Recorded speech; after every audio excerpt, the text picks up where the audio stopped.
ಲಂಬಾಪುರಿ ಶ್ರೀಗಳು ಹೇಳಿದ್ದಾರೆ, ಗ್ಯಾರಂಟಿಗಳಿಂದ ಜನ ಸೋಮಾರಿಗಳು ಆಗ್ತಾ ಇದ್ದಾರೆ ಅನ್ನೋದು. ಈಗ ಲಂಬಾಪುರಿ ಪೂಜ್ಯ ಗುರು ಬಗ್ಗೆ ನನ್ನ ಭಾಳ ಗೌರವ ಅದೇ.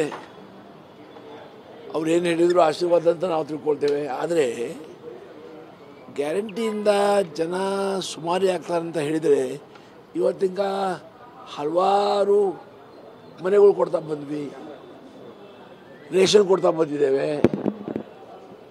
ಬಡತನ ದೂರ ಆಗಬೇಕು, ಈ ದೃಷ್ಟಿಯಿಂದ ಸರ್ಕಾರ ಹಾಕೊಂಡ ಕಾರ್ಯಕ್ರಮ.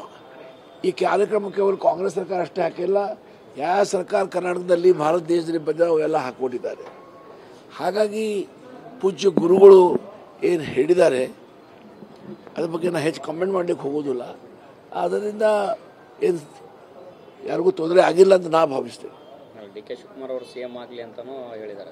ಸ್ವಲ್ಪ ಅವರದ್ದು ಇಚ್ಛೆ, ಅವರ ಇಚ್ಛೆ ಪ್ರಕಾರ ಅವ್ರು CM ಆಗಬೇಕಂತ ಅವ್ರು ಹೇಳಿದರೆ ನಾನು ಕೇಳಲಿಕ್ಕೆ ಅಧಿಕಾರ ಇಲ್ಲ. ಅಲ್ಟಿಮೇಟ್ಲಿ ನಮ್ಮ ಒಂದು ರಾಷ್ಟ್ರೀಯ ಪಕ್ಷ ಇದೆ, ಪಕ್ಷದಲ್ಲಿ ಈಗಾಗಲೇ